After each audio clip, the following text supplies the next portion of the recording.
Buhay at pagkatao ni Mike Enriquez sa loob at labas ng pagbabalita sa GMA Network. Sa biglaang pagpanaw ni Mike Enriquez na isa sa mga haligi ng kapisanan ng mga broadcaster ng bansa, nag-iwan naman ito ng tatak na ligasiya. Nagkakalungkot isipin ang biglaang pagpanaw nito kung kaya't ilang linggo na lamang ay kaarawan na nito. Kaya naman magbalik tanaw tayo sa inspirasyong istorya ng buhay nito bilang kaibigan, katrabaho, asawa at mamamahayag. Ipinanganak si Miguel Castro Enriquez o mas kilala sa tawag na Mike Enriquez taong 1951 sa Santa Ana, Manila.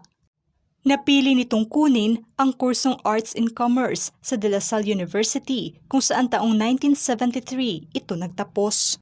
Ikinasal nga ito sa asawa nitong si Elizabeth Yamping. Nagsimula sa mahigit 4 na dekada nang magkakilala ang dalawa nang una silang magkita sa isang radio station, kung saan una niyang trabaho ay isang radio DJ. Napakaganda ng istorya ng mag-asawa dahil isa palang regular na tagapakinig sa radyo ang asawa nito, kung saan ipinalabas pa sa romantic program na wagas taong 2013 ang istorya ng pag-iibigan nila. Kaya naman, parati nitong request sa nooy DJ na si Mike ang mga kantang paborito nito. Nagsimula sa pagkakaibigan hanggang sa napagdesisyonan nilang sila ay magpakasal na. Sa loob mahigit 4 na dekada, naging matatag ang pagsasama nila. Kahit pa man hindi sila binigyan ng anak, nanatiling inspirasyon pa rin sa karamihan ang relasyon ng dalawa. Taong 2018, nang ibahagi ni Mike sa publiko ang sikreto upang maging matagal ang isang relasyon at tiwala umano ang kailangan. Samantalang ito naman ang napiling karera nito kung saan naging radio announcer pa nga ito sa De La Salle University taong 60s habang nag-aaral pa lamang ito. Maagang nag-umpisa talaga ang pagiging mamamahayag nito kung saan matatandaan sa panayam sa kanya taong 2009. Inilahad nito ang istorya niya sa pamamahayag dahil sa pagiging on the go nito kaya napunta siya sa ganitong karera. Bago pa man mapunta sa telebisyon ang karera nito sa edad na 19, nagsimula ang karera nito sa radyo taong 1969. Pagdating ng 1995 ay tuluyan na itong naging parte ng GMA Network kung saan sa loob ng mahigit 50 taon nanilbihan ito bilang mamamahayag. Isa din ito sa mga anchor ng flagship newscast na 24 oras at naging host sa long-running public affairs program na Imbestigador. Naging GMA Network Senior Vice President ito at naging consultant for radio operations. Nanguna din ito sa DZBB Super Balita sa umaga at saksi sa Double B bilang tagapagbalita. Simula pa lamang 1995 ay kapuso na ito. Kaya naman hindi na matatawaran ang mga pagkilala at mga parangal na natanggap nito sa buong karera niya sa industriya. Nagkatanggap ang tinaguriang Mr. Sumbungan ng Bayan ng ilang pagkilala sa kanyang dedikasyon bilang mamamahayag at naibigay nito sa walang kinikilingang pagbabalita. Ito ang kauna-unahang nanalo bilang Best Newscaster Award sa Asian Television Awards. Taong 2004, ang grupo nito noon ang nanalo ng Silver Camera Award sa US at Video Festival sa Amerika para na sa dokumentaryo nito sa kaguluhan at sitwasyon sa Iraq. Pagdating ng 2011, ang programa nitong Imbestigador ang nakapag-uwi naman ng Silver Camera Award para na sa dokumentaryo nila na may titulong Smuggled Pinoys. Samantalang, nanalo naman sila ng kasamahang si Mel Tiangco sa 24 oras ng 2 awards sa New York Festival. Gold Medal Award at Silver Medal para na sa Best Newscast. Sa mga tatak nga nitong katagang laging binibitawan tulad na lamang, nang hindi namin kayo tatantanan ay may kwento pala. Taong 2000, sa coverage nito noon sa isang insidente kung saan nabaril ang nagngangalang kay Lazaro. Nang ligaw na balang galing sa isang pulis, siya mismo ang humawak sa nasabing balita kung saan porsigido itong managot ang pulis na may kasalanan.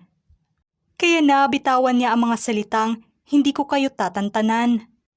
Ilang buwan bago pa man ang 2022 election, Nagulat ang karamihan sa naging anunsyo nito na magpapahinga muna ito sa pagbabalita. Sa kadahilan ng kailangan nitong sumailalim sa operasyon at kalaunay isinapubliko din na kailangan nito ng kidney transplant. Bago pa man ang operasyon ay nauna na itong sumailalim sa operasyon sa puso taong 2018. Naging matagumpay ang pangalawang operasyon nito kung saan humarap pa nga ito sa publiko noon upang ibahagi ang kanyang naging karanasan.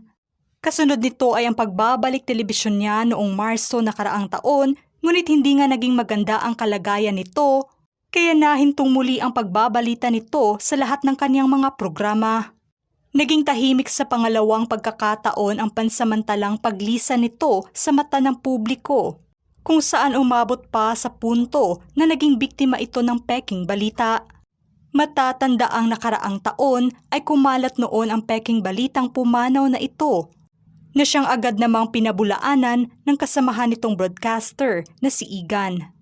Nilinaw ng mga kasamahan nito noon na pawang walang katotohanan ang mga nasabing balita. Marami ang nasiyahan nang masilayan nilang muli noon ang batikang mamamahayag sa telebisyon. Nang makabalik nga ito sa 24 oras, ay muling nabuhayan ang mga nakakaaliw na mga banat at biro nito sa programa.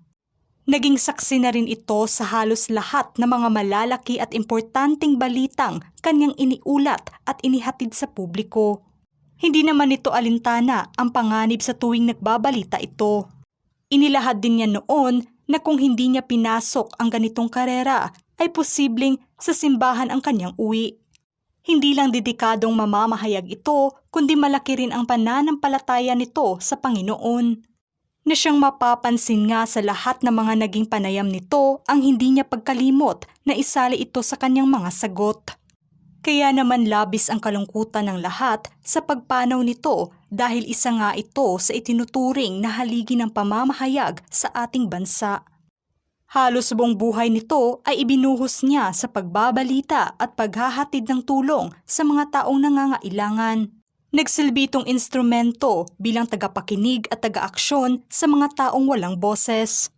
Ipinagpasalamat naman niya na ang kanyang napiling karera bilang mamamahayag ay nakapagbibigay ng tulong sa karamihan. Naging inspirasyon sa karamihan ang dedikasyon nito sa kanyang trabaho. Mananatiling buhay sa maraming Pilipino ang totoong serbisyo nito bilang mamamahayag. Pati na ang mga nakakaaliw na mga biro nito at ang tatak nitong boses na napakinggan ng maraming Pilipino. Mga ka-showbiz peeps, kayo, ano ang say nyo sa paksang ito? Write your comments down below.